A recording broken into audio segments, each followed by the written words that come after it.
A lot of public messages for parents and families about kids, smartphones, and safety have very similar messages. So we're actually going to review a more recent PSA, watch it live, review it claim by claim, and see if it holds up to any scrutiny. Because a lot of these advertisements, they have very similar messages. This is a smartphone-free campaign attempting to convince parents and families to prevent their kids from having smartphones. Join the movement at smartphonefreechildhoodus.com. Hey, kiddo, it's about time for bed, okay? Okay. Well, remember, there's a box in the corner over there with all the pornographic material that's ever been made in the world, even the really weird stuff that could scar you for life. I'm trusting you not to look in there, okay? First claim. The internet has unlimited amounts of adult material that kids shouldn't be consuming. Therefore, you shouldn't let your kid have a smartphone. Okay. Number one. I remember elementary, intermediate, middle school era. There were students who brought up conversations that were totally inappropriate for kids to have at that age. Or so some students would go to the school library, take out human health books, and basically begin to gawk at naked images of people, or how they would pull out National Geographic magazines where they would be highlighting different cultures around the world, and there would be an image of someone in a state of undress for their cultural purposes, and yet students were essentially passing that magazine along and doing what preteens do. Okay. Okay. Feelings are for losers. Oh, and this guy's gonna be in your corner all night just randomly spewing out hateful things. Just ignore him, okay? Second claim, online hate is out of control on the internet. Therefore, you shouldn't be on the phone on the internet because you might come across that. I would suggest public decorum, be it online and offline, has been in a massive state of decline over the last decade. There are schools that have protests in front of their property on all kinds of subjects, some of which might not be appropriate for kids out of a young age. There's a reason why governments are having to create legal barrier zones between school zones and approved protest zones. We have also been to schools where, granted high school, but we have been to schools where teen boys have said teen girls, their body, my choice. I think a student can come across hate and a lack of public decorum kind of anywhere nowadays. While I'm thinking of it, there's an order form on your desk where you can purchase illegal drugs. All right. This kid must be rich. They must have a credit card their parents don't monitor, or is totally into crypto or doing some kind of illegal activity to have any resources to spend on illegal substances. Can you buy that stuff on the internet? Yep. Is it easily accessible though? It's not like Silk Road is going to be the first hit on Google.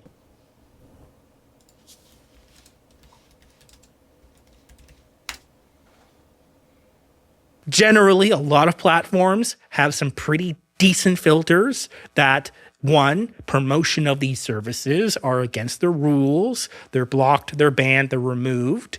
And you either have to know how to get to these websites, you're going to need to know how to buy the substances, how to navigate the environment. Oh, and then also having it delivered to their address with a package that the parents weren't expecting. The kid probably has a better chance from their local dealer, or more likely, someone from the school they attend. Editing note, we'll put up some examples of how that has happened. The mean girls from your school are going to be standing there talking about you all night. The challenge with this message is the applied logic. So, okay, the mean students from schools are online in a space that you might come across where they're being mean and rude to you or gossiping about you. All right, so then I guess this kid shouldn't even attend school because the mean students are also going to be there and they could still be gossiping and talking about you behind your back.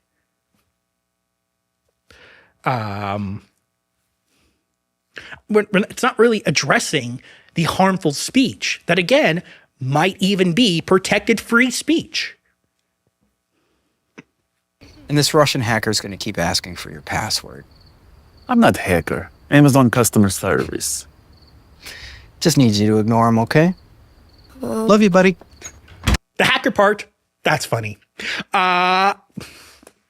Okay, well, I guess this kid doesn't have a bike because if they take the bike off their home property, it could be stolen. So why have a bike if it could be stolen?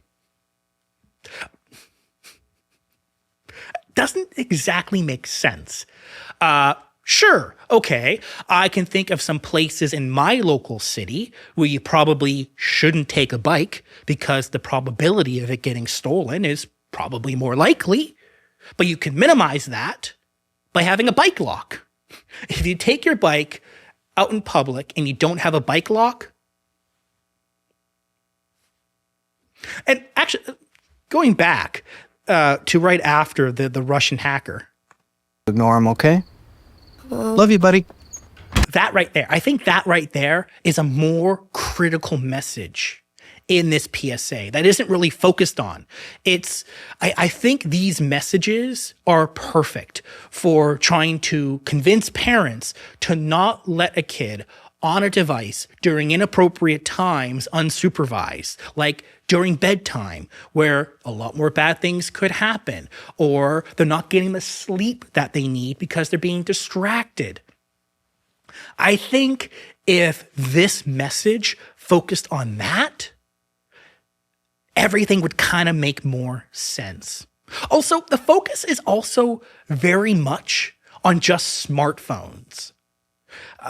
Thinking about the millennial generation, a lot of these challenges that were highlighted existed in the home PC era with PCs, laptops, Chromebooks now, even gaming consoles now.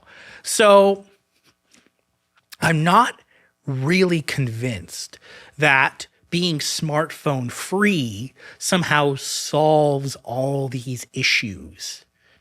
I think this PSA works perfectly at trying to convince and work with parents to just not give their kids unrestricted, unlimited access to the internet where they can say and do and go anywhere they want. If a family is just going to give a kid a brand new phone out of the box, here you go, have fun, and they're going to put no effort, rules, or policies around that, well then, sure, I guess maybe a ban is probably the best option. Families who are going to add rules and policies and put effort into guiding their kids and how to use devices in proper, safer, better ways, it's really no different than going anywhere else in public. There are places that are probably safe for kids to go. There are places that are probably unsafe for kids to go. A kid walking home, taking a bus, hanging out with friends. Anytime a young person is away from their parental supervision has an inherent level of risk, which is why most parents that we get to work with have rules, policies, procedures on how to deal with situations that might be uncomfortable, that might be inappropriate, or that might be dangerous. So are we expecting young people to not have a device until they reach the age of 16 or 18, and then they are to be subject to these inappropriate materials? I get there's a lot of focus on keeping kids safe. But is just hiding them away a good solution? Otherwise, you just keep your kid locked up in a bubble and until they're 18 and then they get to experience the world. That doesn't seem reasonable, but yet these kind of messages, when you actually break them down and review their claims, basically any level of risk is too much. But that's not reality. That's not how we live. I think it's easy for people to get behind simple answers for complex problems. But the simple answers aren't realistic. They don't hold up to a lot of scrutiny, and it's not really how the world works. Thank you for your support.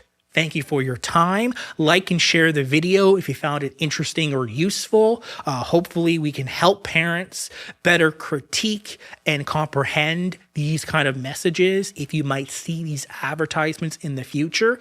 And if it does well, I would love to potentially do more reviews on other PSAs just like this to help families across North America. Thank you all so much, and we'll see you all next time. Bye-bye for now.